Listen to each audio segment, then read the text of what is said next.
नमस्कार साथियों, state update में मैं राजन कानू आपका स्वागत करता हूं। मेरे साथ प्रदेश के वरिष्ठ पत्रकार डॉक्टर शिशिर उपाध्याय उपस्थित हैं। मैं उनका भी स्टेट अपडेट में स्वागत करता हूं। साथियों, जैसा कि आप जानते हैं, हम अलग अलग विषयों पर चर्चा करते हैं। आज हम चर्चा कर रहे हैं हरियाणा के नूह की चर्चा हम करने जा रहे हैं। हरियाणा के नूह में एक धर्म विशेष के लोगों को दूसरे धर्म विशेष के लोगों द्वारा पूजा अर्चना करते समय घेर करके बंधक बनाया गया और बाद में उनको मारा पीटा गया। अनेक प्रकार के जो वाहन वहाँ पर थे जिससे श्रद्धालु लोग आए थे, उन सब में आग लगा दी गई। तो ये बड़ी एक शर्मनाक घटना वहाँ पर हुई है और इस घटना की चर्चा और विस्तृत इस पर जो है विश्लेषण हम चाहते हैं डॉक्टर शिशिर उपाध्याय करें। डॉक्टर साहब, आपका स्वागत है। आप इसको थोड़ा विश्लेषण करके बताएं कि ये घटना क्यों है हुई और क्या है और इसमें क्या इसके नतीजे निकल रहे हैं। जी, नूह हरियाणा का एक कस्बा है जहाँ पर शंकर भगवान का एक प्राचीन मंदिर है। कहते हैं 5000 साल से भी पुराना ये मंदिर है और स्वयंभू शंकर भगवान का ये स्थान है। ये चारों तरफ से पहाड़ियों से घिरा हुआ एक मंदिर का जो स्थान है, ये कस्बे से करीब 1-2 किलोमीटर 10 किलोमीटर के अंदर की दूरी में ये मंदिर है। यहाँ पर सवारी निकलती है और भगवान के दर्शन करने लोग जाते हैं। 31 तारीख को जब दर्शन करने लोग जा रहे थे और वहाँ पर गए, एक और बताना चाहूँगा मैं कि यहाँ पर चूँकि आसपास के 100 से ज़्यादा गांव के लोग वहाँ पर आते हैं और वो बड़ा श्रद्धा का केंद्र है वो मंदिर। लेकिन नूह की आबादी वहाँ पर एक किसी धर्म विशेष के अधिक लोग होने के कारण वहाँ पर इस तरीके की गतिविधियों को करने के लिए पुलिस प्रशासन से अनुमति ली जाती है, पुलिस प्रशासन को सूचना दी जाती है। यह भी बहुत ज़रूरी है कि कुछ भी बड़ा आयोजन हो तो प्रशासन उसकी व्यवस्था कर सके।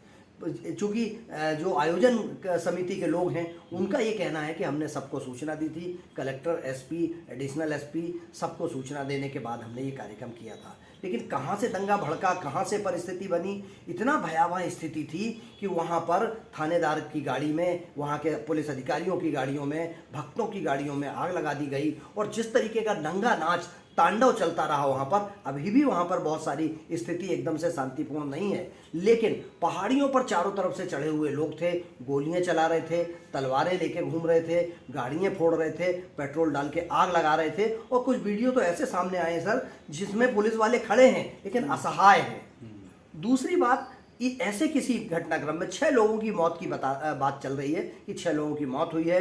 करीब 300 से ज़्यादा वाहन जला दिए गए हैं, दुकानें जला दी हैं, घर जला दिए हैं। बहुत भारी नुकसान, आर्थिक नुकसान बहुत हुआ है। लेकिन यही मामले में केंद्रीय मंत्री कहते हैं कि ये चूँकि जिन लोगों ने जुलूस निकाला था उन लोगों को हथियार नहीं रखना था, भड़काने का काम नहीं करना था। वहाँ के गृह मंत्री जी ये कहते हैं कि जिस तरीके की बातें आई हैं कि यह चूँकि बहुत अधिक भीड़ एकत्रित हो गई थी और छोटी सी किसी मामले को लेकर ऐसा विवाद हुआ और ये भयावह रूप ले लिया। वहाँ के जो उप मुख्यमंत्री हैं उनका कहना था कि वह कमेटी ने जानकारी नहीं दी थी अनुमति कि इतना बड़ा आयोजन हो रहा है। लेकिन मुख्यमंत्री का सबसे बड़ा चौंकाने वाला वहाँ के मुख्यमंत्री का जो बयान है, यह बहुत दुखी करता है कि हमारी 2 करोड़ की आबादी है, 60,000 पुलिस वाले हैं, हम सबको सुरक्षा नहीं दे सकते। अब भारतीय जनता पार्टी के केंद्र में बैठे राष्ट्रीय स्तर के उन नेताओं को ये जानकारी कम से कम जो वहाँ हुआ है उस पर ये संज्ञान लेना चाहिए, क्योंकि किसी भी राज्य में छोटी भी घटना हो, बड़ी घटना हो, दुखद होती है। और हमारे चैनल पर आकर ये बताने वाले कि ये जंगल राज है, सरकार फेल हो गई है, यह कहने वाले लोग अब कहाँ हैं? अगर वहाँ उनका ये कहना है कि हम नहीं संभाल सकते, हमारे पास बहुत कम पुलिस है, तो ऐसे मुख्यमंत्री को रहने का हक है क्या? ऐसे गृह मंत्री को, ऐसे मंत्री को, उप मुख्यमंत्री को जो ये मान रहे हैं कि चूक हुई है, लेकिन चूंकि ये केंद्र में सरकार है और प्रदेश में सरकार है, इसलिए ये बंगाल में एक कोई घटना हो जाती है, बिहार में कोई घटना हो जाती है, राजस्थान में घटना हो जाती है, छत्तीसगढ़ में घटना हो जाती है, उस घटना पर बहुत प्रवक्ता बहुत बड़ी बड़ी बातें करते हैं, इस्तीफा मांगते हैं, राष्ट्रपति शासन की बात करते हैं। लेकिन हरियाणा के नूह में जो कुछ हुआ है, दिल्ली से लगा हुआ ये है और वहाँ पर मेवाती लोगों की, मेवात कहलाता है, वहाँ पर इनकी बहुत अधिक आबादी है और वहाँ जो सांप्रदायिक सौहार्द बिगड़ा है और जो अभी भी बिगड़ रहा है, कहीं ना कहीं सरकार फेल नज़र आती है। कहीं ना कहीं ऐसा लगता है कि जो कुछ हुआ है ये सद्भाव के खिलाफ हुआ है, क्योंकि हम मिलकर भाईचारे के साथ रहते हैं। लेकिन सरकारों का ये कह देना कि हम किसको सुरक्षा दें, किसको सुरक्षा दें, यह बताता है कि सत्ता में रहने के लायक नहीं है ऐसे लोग। बिल्कुल, इसमें स्पष्ट रूप से झलकता है डॉक्टर साहब कि ये राजनीति इसमें प्रवेश कर गई है और राजनीतिक दृष्टिकोण से इसको देखा जा रहा है। जैसे आपने अन्य राज्यों का नाम लिए कि यदि यहाँ पर कुछ होता तो हम केंद्र की सरकार, तो इसको ये कहा जाए कि डबल इंजन की सरकार जो है उसमें इस प्रकार की घटना को छोटा करके बताया जा रहा है और उसको ढांकने का प्रयास किया जा रहा है, ऐसा समझते हैं। और ये राजनीति कहाँ लेकर के जाएगी देश को, ये समझना बड़ा मुश्किल है।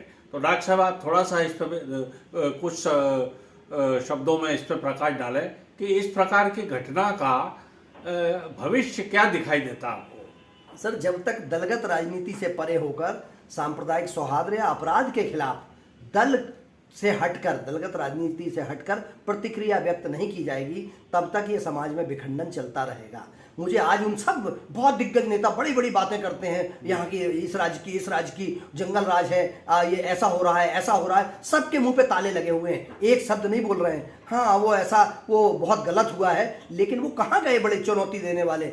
क्यों नहीं हरियाणा में जो हुआ है वहाँ की सरकार को फेल बताकर वहाँ के खिलाफ कार्रवाई करने के बाद एक शब्द भी किसी दिग्गज सम्मानी हमारे माननीय हैं उनका एक शब्द भी नहीं आया है। तो ये बताता है कि ये सब कुछ तुष्टीकरण की राजनीति है, सबको साधने की कोशिश है। इधर यहाँ पर ये जल रहा था, नूह में आग लग रही थी और हमारे माननीय प्रधानमंत्री जी उत्तर प्रदेश के और कुछ अन्य राज्यों के सांसदों के साथ बैठक कर ये कह रहे थे कि हमें मुस्लिमों के घर उनका भरोसा जीतना है, मुस्लिमों के घर जाना है, उनके साथ बैठना है, उनको सरकारी योजनाओं का फ़ायदा देना है। तो एक तरफ तो सरकार की बहुत अच्छी नीति है कि सबको साथ लेकर चलने का प्रयास है, लेकिन दूसरी तरफ अगर ये जो कुछ हो रहा है ये बताता है कि यह सब कुछ राजनीति के कारण हो रहा है और इसको रोकना चाहिए।